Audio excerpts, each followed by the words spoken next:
Running good and running bad in poker have many forms. When most people talk about it, they mean like they're all in on the turn, there's a card to come, did the card help or hurt? There are way more forms of running good and running bad than that. I've mentioned a few of them before. Today, I'm going to talk about, today's going to be the start of a 7-part mini-series, by the way, but I'm going to talk about the form of run good that almost no one ever talks about and has probably been the biggest form of run good in my life. If you're wondering, I'm between the movie theater, which is right here behind me, and Lake Elsinore, the resort slash casino slash motel slash restaurant slash bar, which is like, I don't know, 50 yards that way. Through the trees past the cars, that structure, that white structure, that's the motel slash casino, whatever we're gonna call it. My life since I started playing live poker hasn't been filled with time I was able to dedicate to poker. There was grad school, there was law school. Those are most of the times I haven't been able to put a ton of time into poker hours. The best thing for me is that when I've had the time and the drive to play a ton of hours, the results didn't mess that up.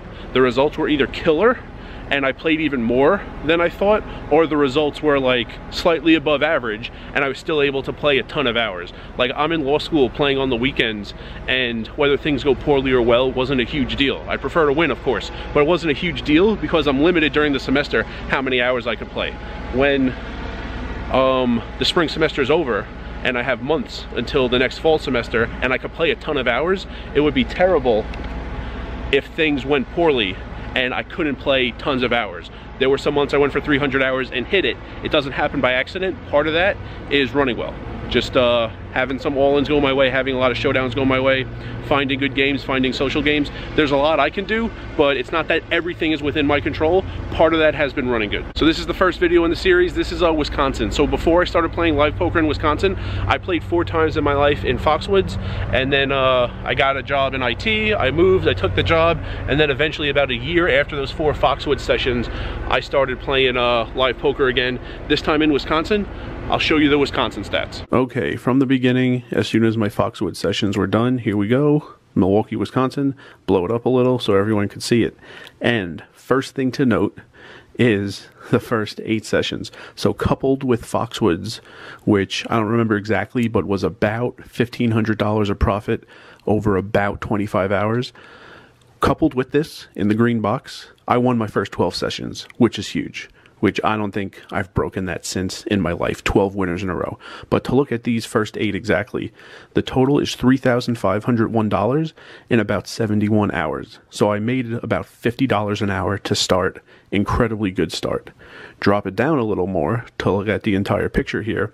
These were the 2 months from when I went back to play after Foxwoods, the first time I played, for about a year, until grad school started. So basically weekends for 2 months. And I made $7,598 in about 171 hours, which was a great start, $44 an hour, and made me want to play throughout grad school during winter break. And as soon as grad school was done, when I still had a couple months left on my apartment. So that was a great start, probably necessary to still be playing today, not that I realized it at the time, and just anecdotally, a couple of really fun sessions. This one, still the most profit I ever made in one night of poker, still the most hours I ever played in one night of poker. I actually got a hotel room for 2 nights, put my stuff in the room, went to play, and that was it. Didn't use the room. I left poker because I had to go back and get my stuff. And then went to play the next day, and as you can see right below it, played another 13 hours the next day, made $700 more. But this last one is also funny, minus 300. I sat with 300, never rebought, and got up to about 800. My last hand of that day was getting all in pre-flop with pocket aces for $800. A guy called $800 with pocket 8s. He hit an 8. So that's why the minus 300 is there, but those were great games. I wanted to play a lot of hours. I had the time, at least on the weekends, an occasional day, to put in a lot of hours, and things went well. It's a lot easier to play a lot of poker when things are going well. It wasn't a ton of time I had. I lived about 85 miles from the casino. That's a long drive, round trip, and I wasn't really making it like several days in a row, that round trip drive. So it was basically weekends for 2 months, but I hadn't played in a while, which is always when I'm like eager to play a lot more. It's easier to like feel like playing a lot after poker's been gone.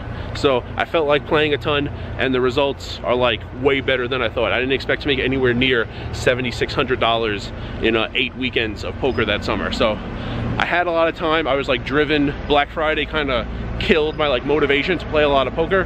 And then in 2013 I started playing again, and the results synced with me trying to play a lot of hours. The volume was very high, and the run outs, the hands, the results all matched that. And if I wasn't clear in this first video, I should clarify a little more for the other 6. Like during law school, it would have been a waste if a couple of weekends during the semester things were going incredibly for me when I could only play like a maximum of 10-20 hours over the weekend before I have to get back and have class all week. And if that happened, things were really hot when my hours had a ceiling on it, and things were like lukewarm over the summer when I had the time available to put in a 70-hour week of poker, that would have been bad. It was not necessarily the opposite.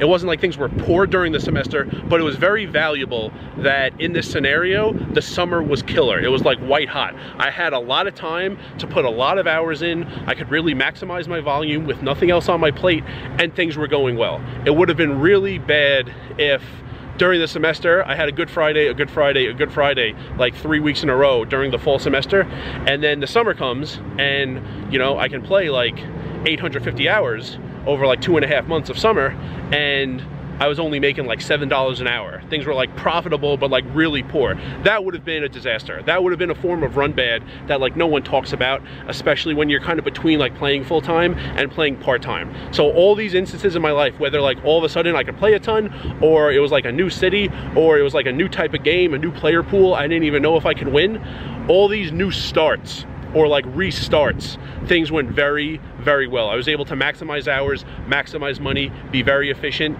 and it was more important for things to go well in stretches like this than for things to go well on like an occasional Friday during grad school when I wasn't even playing that much.